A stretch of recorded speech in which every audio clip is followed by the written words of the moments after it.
Hey, it's the Midnight Raven, and today you join me on episode 15 of the It's Not All Doom podcast. If you're new here, welcome. I am the Midnight Raven. I'm sitting on my living room floor on a cushion, and today we're going to delve into another 5 self-discovery journal prompts. If you haven't seen my previous videos, I do implore you to, because they have some really good information and you do get to find out more about me, which is the main thing.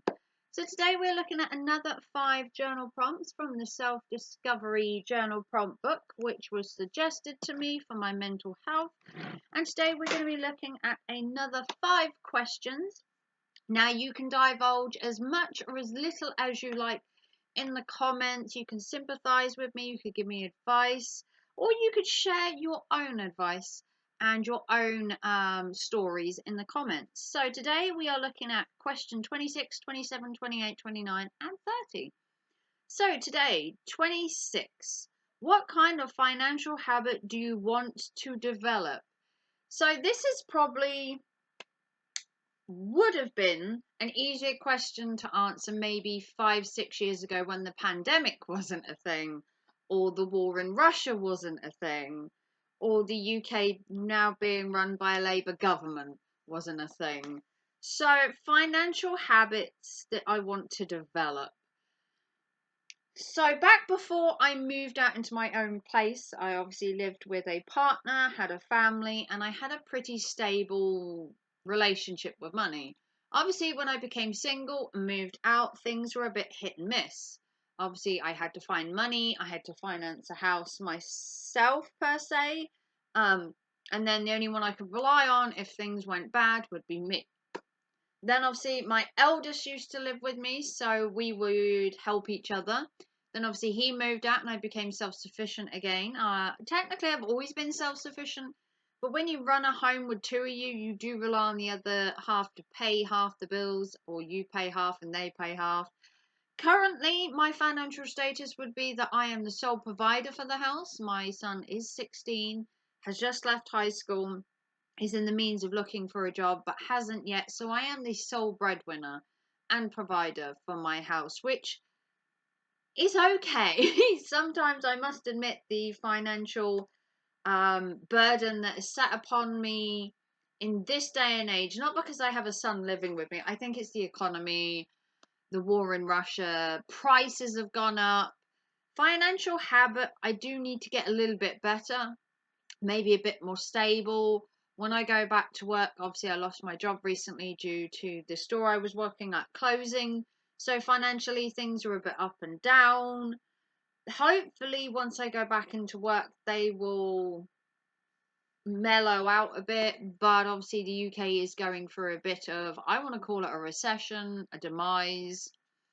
Things are really expensive. If you even do a food shop now, you are looking at a lot for not very much. And unfortunately, there's nothing you can really do about that. All you can try and do is budget, maybe cut back on certain things. It's not great, but I mean, it could be worse. I mean, there's always looking at that. But financially, I would like to get a bit more stable, and I think that will come when going back to work. Currently, obviously, I don't work. I do rely on benefits, not gonna lie. Obviously, due to my mental health and my physical well-being and everything, I've been off work for a long time. But when I do get back to work, I do hope to see things like level out a bit. But that will all depend on how the economy is when I go back to work. And at the minute, with Labour in charge and prices through the roof, I can't see anything improving. I could be wrong. But I think that's pretty much how my financial habit needs to develop. I think once I go back to work, things will mellow out a bit. I'm not struggling, but it is nice to have that little bit of extra money to have a little bit of fun with, especially having my son with me. It'd be nice to take him out more and stuff. But at the minute, you've got to look at the essentials, your food, your rent, your bills come first, and they always have done. And then each month we do have a little spends for ourselves. I get my pound clothes to sell on Vinted, and then I use them on YouTube. He has his little bits of excess money that he has for himself that I give him. So he is well looked after and I'm well looked after. It's just we wish we could, you know, have that little bit more freedom. But with the minute it's just not financially viable, which is fine because sometimes it is nice to know what it's like to live on the breadline. And I have to tell you, it's not nice. So, moving on to the next question. Question 27. And these are to look at the past, the present, and the future. Some of these are good, some of these are bad, some of these might make you cry, some of these might make you smile. I don't know what the book holds. The book tells me. And there is 365 of these altogether, and eventually we will have gone through all of these, and maybe I will be cured by then. So, question 27. What makes you unique? Now, everyone will say that we are all unique in our own fashion, like we don't all have the same face, unless you find your doppelganger, which there are people out there, look, that spitting image of somebody else. But what makes me unique?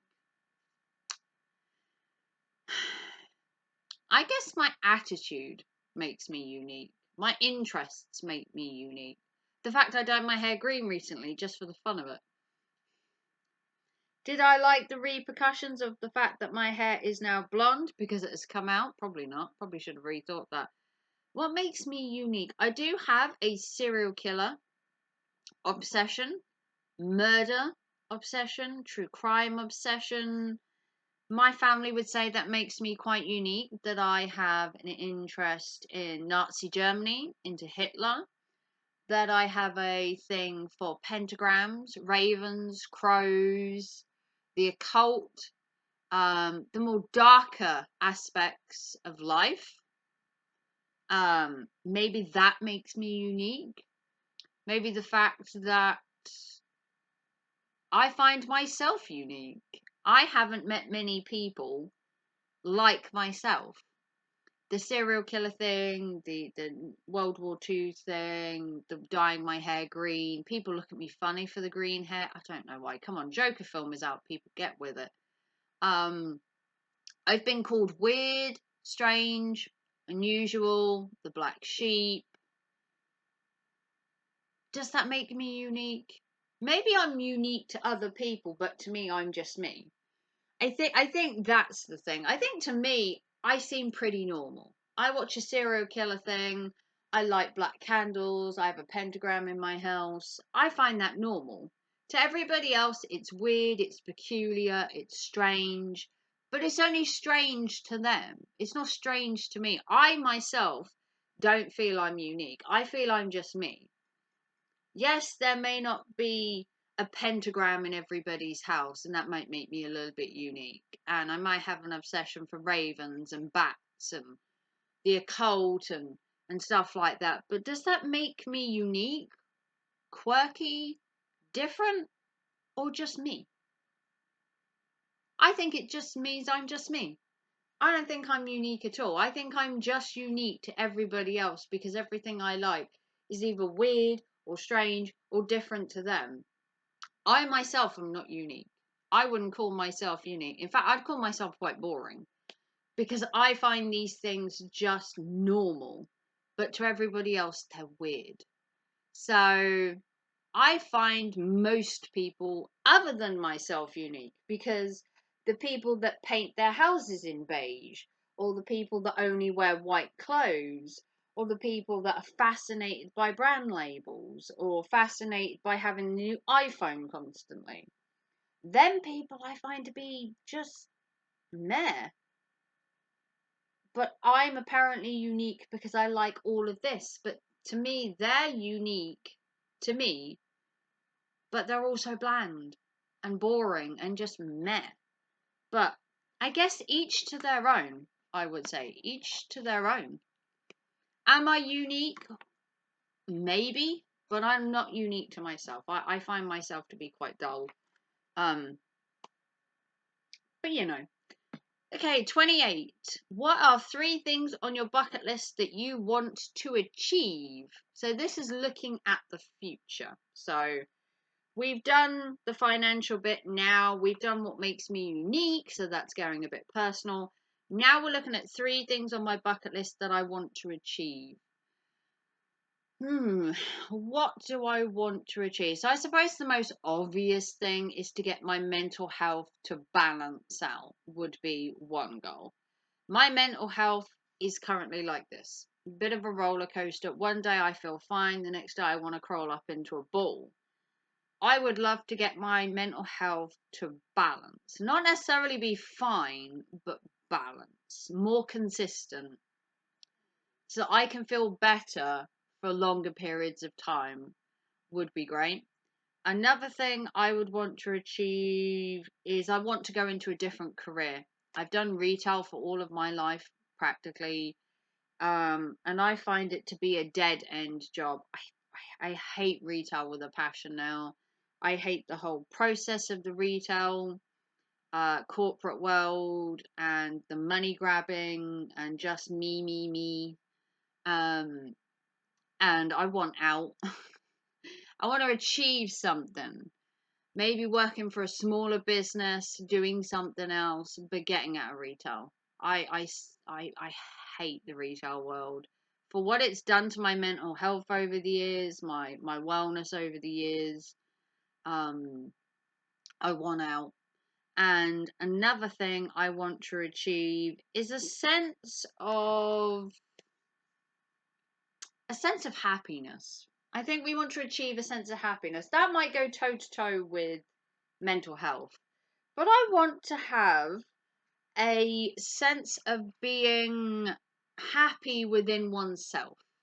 Like, I want to get to a place where my mental health is good, I have the job that I want, and I feel more balanced, more calm, more situated, if that's a thing.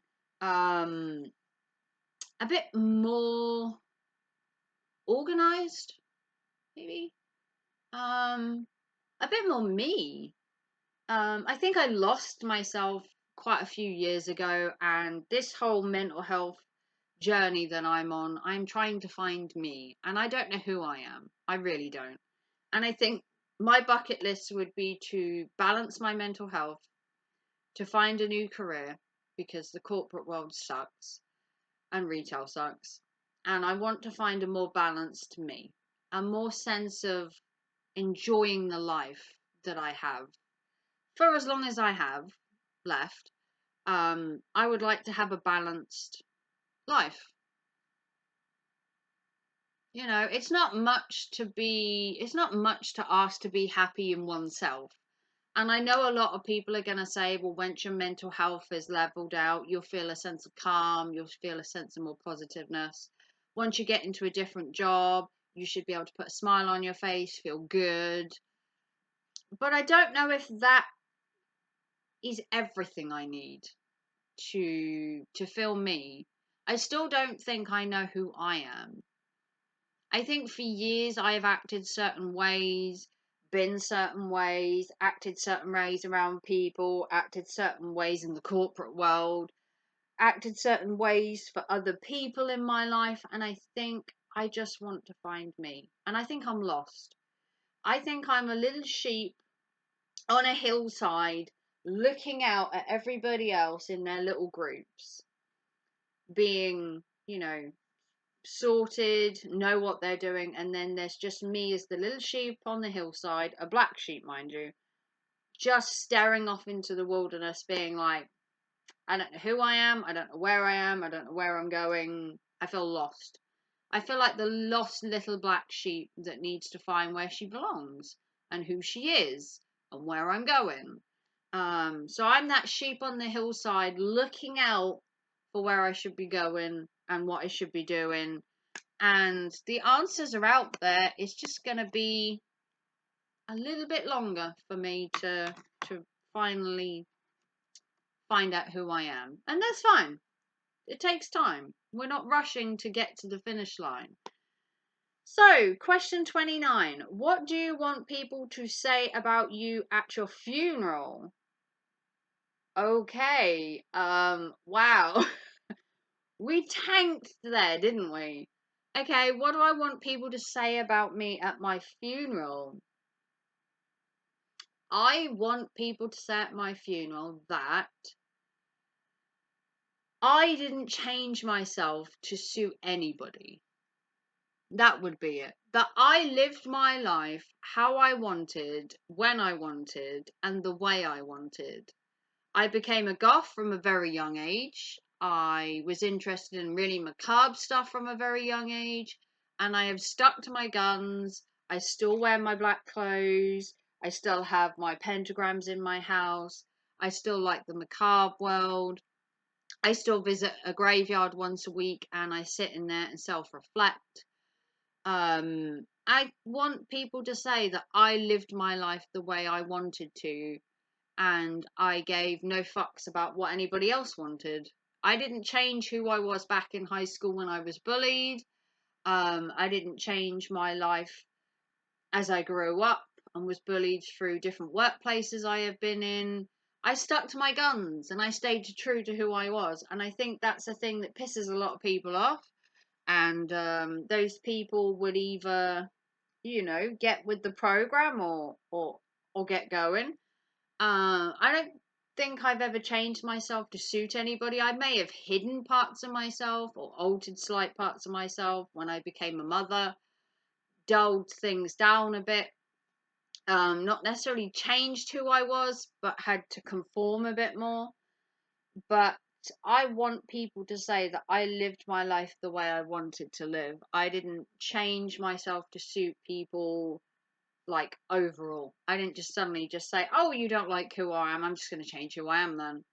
You don't like my hair green? Well, I'm just going to dye it. I've stuck to my guns, and if I have a midlife crisis and dye my hair green, if I watch serial killer things every night, I'm being me. And if people don't like that, then I guess that's their problem. But that's what I would want people to say at my funeral. Also, at my funeral, if you attend my funeral, you will find that the wreath on the top of the coffin, which will be a bunch of black roses, will be thrown into the audience to see who dies next. A bit like a wedding where they throw the bouquet, we're going to have the black roses from my coffin thrown into the audience to find who's going to die next, because a bit of tongue in cheek just before I shuttle off this mortal coil. I find that quite fun. Okay, so let me know down below what you would put for that. I bet that'll be an interesting one. And the last question for today, hopefully a bit more joyful than funeral. Where have you always wanted to travel to but haven't yet? Here we go. Here's something that's really cool. So, somewhere I want to travel but haven't. Everybody knows this. Everybody in my life knows this. France. France, Germany, Romania. For many reasons. France would be to go to the bridge, that the Sex and the City episode where Big and Carrie finally decided to fall in love and marry. Obviously, Emily in Paris is filmed in France, which is a really cool series looking at very Frenchy stuff. Germany, I would love to visit for the architecture and the culture. I do find Germany an interesting country. Romania, obviously, go to Transylvania, the home of Dracula, would be great, as well as the castles and again the architecture for me. The food, not so much, but the architecture, the people seem to be really nice out there. Um, where else would I want to travel? I do love Europe. I'm not a big fan of America. Australia can do one with their spiders and everything that wants to kill you. Absolutely not. Have no interest in Africa and that kind of thing. Japan, as bright and as colourful as it is, the food doesn't really interest me. There'd be nothing I'd really eat out there. America is just too controversial, too big, and it just doesn't interest me. But Europe does. There are parts of Europe that are beautiful, cultural. You could learn a lot. You could experience a lot. And to me, France has a lot to offer. Romania has a lot to offer. Even Germany, with its tainted background, still has a lot to offer the Europe. And that's where I would personally like to go in my life. Let me know down below your answers to all these questions. We have gone for a bit more in depth today, a little bit dark, which we do like, and then a bit things. So we're just going to run through the questions again. Question 26 was, what kind of financial habit do you want to develop? 27 was, what makes you unique? 28 were, what are 3 things on your bucket list that you'd like to achieve? 29 was, what do you want people to say about you at your funeral? That was an interesting one. And question 30 was, where have you always wanted to travel but haven't yet? So we had some more deep diving questions, some darker questions, and again, some light-hearted questions. All of these questions are for fun. You can join in and answer these, or you can just listening to me ramble on about my experiences. Today we have gone for a bit of a roller coaster from like good to bad to the ugly. Everyone dies eventually. It's always something to think about. Your money is always something to think about. You are always something to think about. And then the future, where you want to go, where you want to travel, is always exciting because there's always another adventure just around the corner. So if you want to support the channel with a PayPal, super chat, or super thanks for the time and effort it does come into making these podcasts. If you want to support me elsewhere, I do have Facebook, TikTok, and Instagram. You can also give this a thumbs up and share this out. If you want to help yourself by answering these questions and delving into your deep recesses of your mind, that would be amazing. This was It's Not All Doom podcast. I hope you've enjoyed this video. I am the Midnight Raven, and I am going to go have a bit of a lie down because this has been a bit of a journey for me today. And I'll see you very soon. Take care and thanks for watching. And thank you for watching the podcast. Bye, guys.